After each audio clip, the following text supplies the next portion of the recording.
maka dengan ini saya menyatakan pengunduran diri sebagai Ketua Umum DPP Partai Golkar. Urusan Pak Erlangga itu urusan internal partai. Presiden Joko Widodo angkat bicara soal tudingan cawe-cawe Partai Golkar di balik mundurnya Erlangga Hartarto sebagai Ketua Umum Partai Golkar. Presiden Jokowi membantah ikut campur urusan internal Partai Beringin. Menurut Presiden Jokowi, Erlangga mundur dari posisi Ketua Umum adalah urusan internal Partai Golkar. Urusan Pak Erlangga itu urusan internal partai.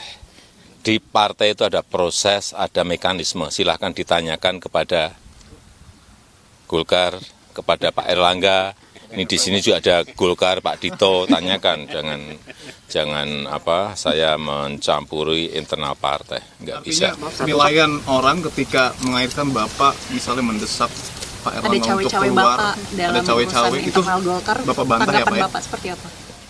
Tidak ada. Senada dilontarkan Ketua Dewan Pembina Badan Pemenangan Pemilu atau Bapilu DPP Partai Golkar, Idrus Marham. Dia yakin tidak ada cawe-cawe Jokowi atau lingkaran dekatnya di istana. Tapi Idrus menyebut Golkar akan menyambut baik jika Presiden Jokowi dan Gibran Rakabuming Raka bergabung dengan Partai Golkar. Jadi Bang Idrus tidak ada cawe-cawe istana dalam proses pengunduran diri Pak Erlangga? Saya punya keyakinan tidak ada dan tidak ada alasan untuk itu. Karena Pak Jokowi butuh partai selanjutnya setelah Brexit.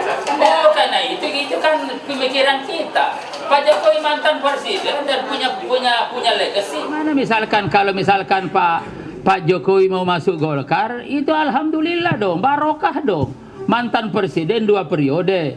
Kemudian kalau misalkan Mas Gibran mau masuk Golkar, ya barokah lagi, alhamdulillah. Kenapa? Masalahnya karena yang jadi masalah supaya ada proses-proses, ada etika misalkan. Kalau misalkan masih di PDIP, itu selesai di sana baru ke Golkar. Jangan terkesan kita yang mengoyo-oyo. Suara tak senada dilontarkan Direktur Eksekutif Amnesty International Indonesia, Usman Hamid. Dia menduga mundurnya Erlangga dari Ketua Umum Golkar ada intervensi karena dinilai tak sejalan dengan Presiden Joko Widodo. Usman curiga penggunaan penegak hukum sebagai senjata untuk membidik lawan politik. Ya, sangat kuat dugaan bahwa menjelang pilkada dan juga sepanjang pemerintahan Jokowi, hukum selalu digunakan sebagai senjata untuk melemahkan oposisi. Baik itu oposisi dari kalangan partai politik maupun dari kalangan di luar partai politik. Kasus Erlangga Hartarto hanyalah satu kasus yang terakhir di antara sekian kasus-kasus intervensi partai melalui hukum yang digunakan sebagai senjata oleh pemerintahan Jokowi. Dan saya kira ini semakin memundurkan demokrasi di Indonesia. Presiden Jokowi dan lingkaran elit Golkar memang menolak ada cawe-cawe di balik mundurnya Erlangga yang telah membawa Golkar di urutan 2 dalam pemilu 2024. Tapi yang pasti, tentu butuh angin yang sangat kencang untuk menggoyang pohon sekelas beringin. Tim Liputan Kompas TV.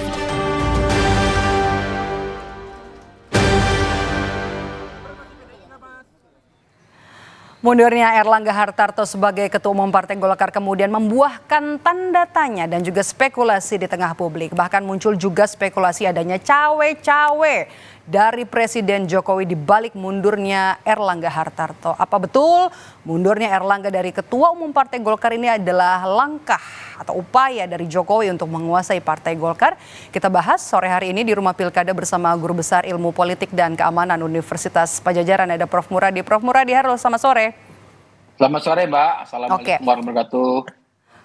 Waalaikumsalam. Kalau kita lihat kan sebenarnya ada juga yang bilang kalau ini adalah upaya Presiden Jokowi untuk mengambil alih Partai Golkar. Entah Presiden Jokowi, entah keluarga Presiden atau juga orang dekat Presiden. Tapi Presiden juga kan sudah membantah ya kalau ia cawe-cawe di balik mundurnya Erlangga Hartarto. Anda melihatnya bagaimana pernyataan dari Presiden Jokowi ini? Ya kita lihat 4 indikator Mbak. Indikator pertama tuh ada manuver, pertemuan berkaitan atau bahkan komunikasi yang berkaitan dengan orang dekat Presiden dan atau Presiden sendiri. Itu poin pertama.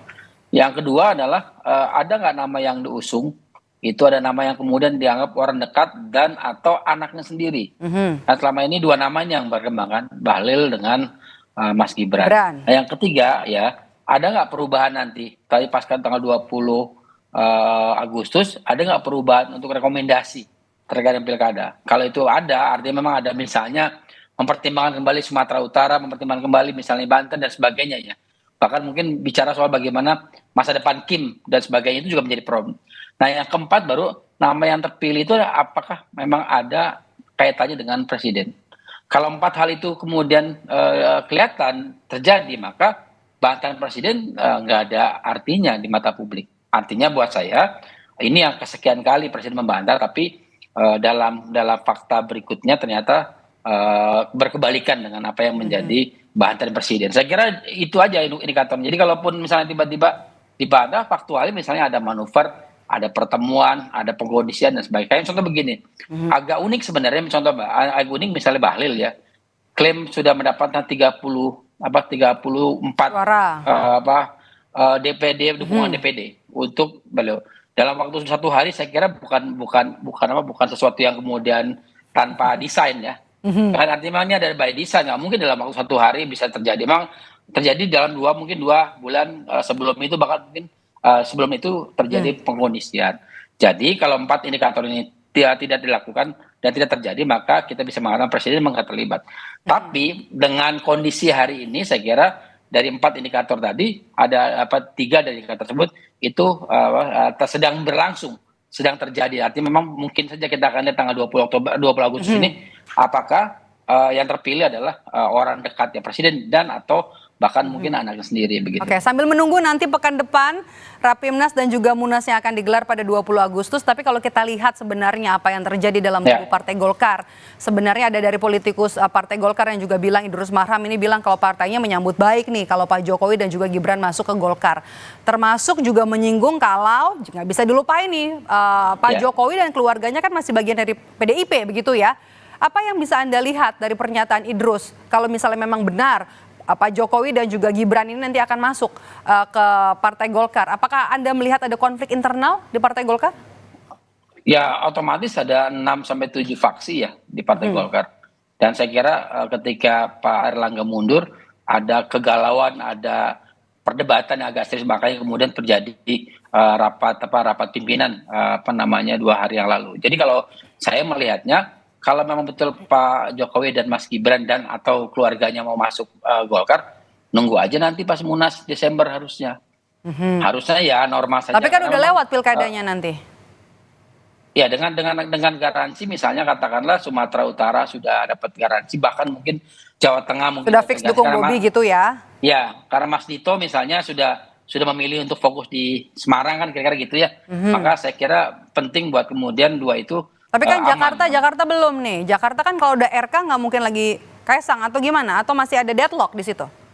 Nah di Jakarta kalau memang terjadi Pak Jokowi terlibat, katakanlah ada Mas Kaisang di situ, saya kira juga problem baru. Karena kondisinya kan berharap Mas Kaisang ini kan polanya kan ada 2. Pertama misalnya dia nomor 1, kemudian dia nomor 2-nya Kang Emil gitu. Atau nomor 1-nya Kang Emil, nanti dia jadi menteri dan sebagainya. Tapi buat saya langkah-langkah seperti itu terlalu vulgar.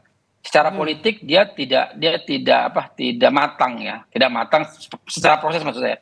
Artinya kalaupun misalnya kemudian dilakukan dengan dua garansi 2 provinsi itu bisa didukung oleh Partai Golkar dan mungkin koalisi di Kim, saya kira sudah cukup harusnya. Tidak lagi kemudian misalnya melakukan langkah-langkah politik yang harusnya ya koalisi di Kim ya, tapi di Jakarta kayak masih susah nih Prof ya. Di Jakarta kalau yang sampai hari ini masih question mark kan masih dengan PKS, kemudian Nasdem dan juga PD Perjuangan. 3 ini yang saya kira belum. Kalau PKB kan kemarin sudah dikatakan akan berkoalisi dengan Gerindra di 3 provinsi. Jadi kalau buat saya, kalaupun misalnya kemudian ini terjadi dan ternyata misalnya nanti di Munaslup 20 Agustus nanti, maka yang terpilih adalah orang dekatnya presiden dan atau bahkan anaknya yang terpilih, maka saya kira ini jadi satu ada cawe-cawe ya. Luar biasa. Artinya bantahan presiden itu jadi kemudian dibantah sendiri dengan situasi politik yang berkembang begitu, Mbak. Anda melihat posisi Erlangga ini sudah digoyang sejak lama begitu? Karena kan sebenarnya isu untuk pengambil alihan ketua umum Partai Golkar bukan hal yang baru ya. Ya kan kalau kalkulasi politik kan simpel, Mbak. Dari beberapa calon yang kemudian muncul, Ada misalnya ada Bamsud, kemudian juga ada nama yang lain ya. Tapi kan kemudian yang relatif bisa kemudian diajak diskusi dengan Presiden kan mungkin Pak Airlangga. Mungkin juga ada dua kemungkinan. Pertama sama-sama alumni Jogja ya. Yang kedua karena memang dianggap lebih santun, lebih biasa, lebih santai gitu orangnya. Nah tapi itu kan bukan jadi parameter.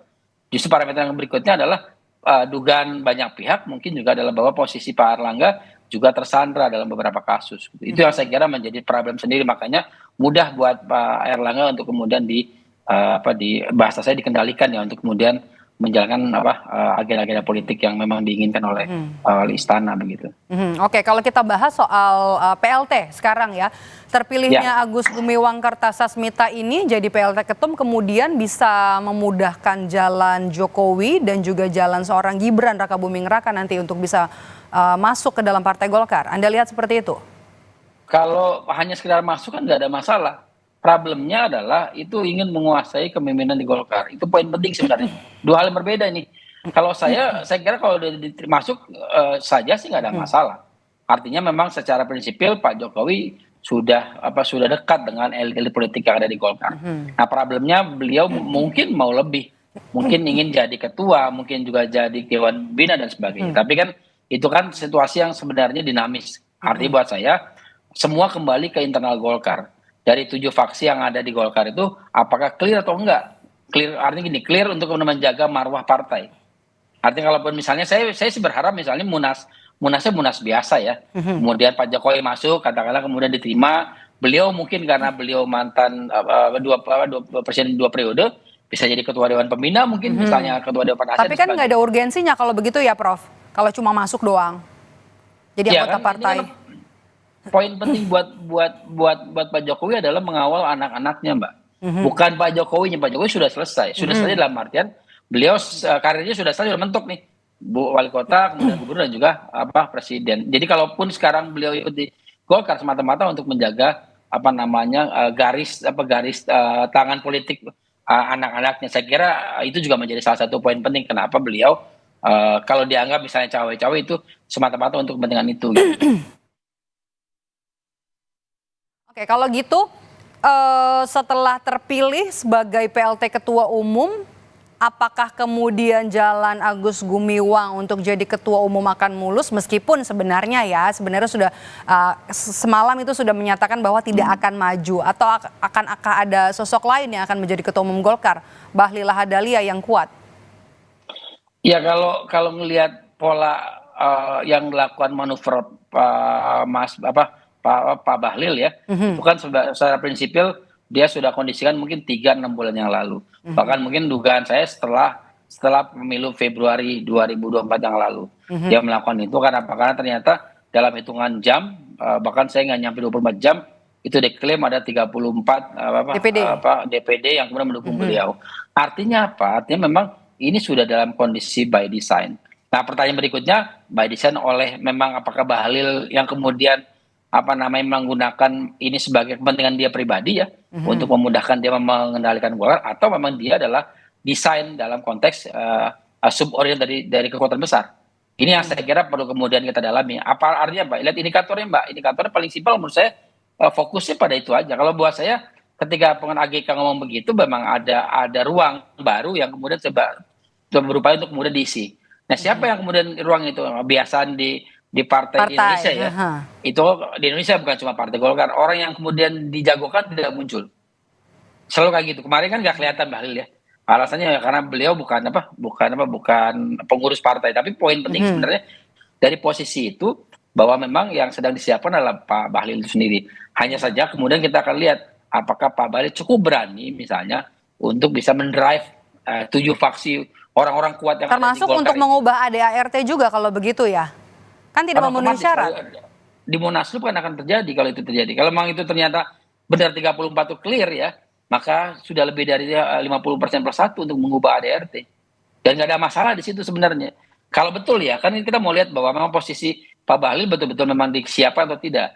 Kalau betul disiapkan, maka sebenarnya apa yang terjadi dengan perubahan ADRT memungkinkan sekali, bahkan lebih dari 2/3. Artinya apa? Artinya memang jalan mulus untuk Pak Bahlil. Paling tidak itu dalam konteks klaim yang bersangkutan ya. Tapi sekali lagi di Golkar itu kan dinamis ya. Ini kan partai tengah yang kadang-kadang ngelihat dinamika sedikit dia akan bergeser. Agak lain Jadi ya, karena sering dua kaki di pemerintahan ya.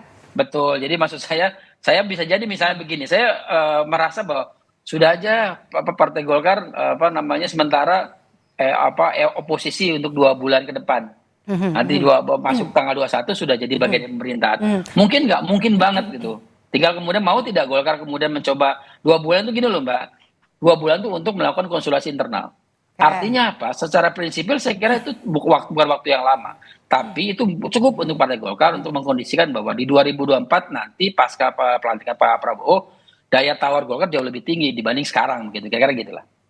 Dibanding sekarang ya. Oke, kita tunggu nanti masih pekan depan nanti digelar Rapimnas dan juga Munas Partai Golkar. Terima kasih sudah bergabung bersama kami Guru Besar Ilmu Politik dan Keamanan Universitas Padjadjaran, Prof. Muradi. Sehat selalu, Prof. Sehat selalu, makasih Mbak.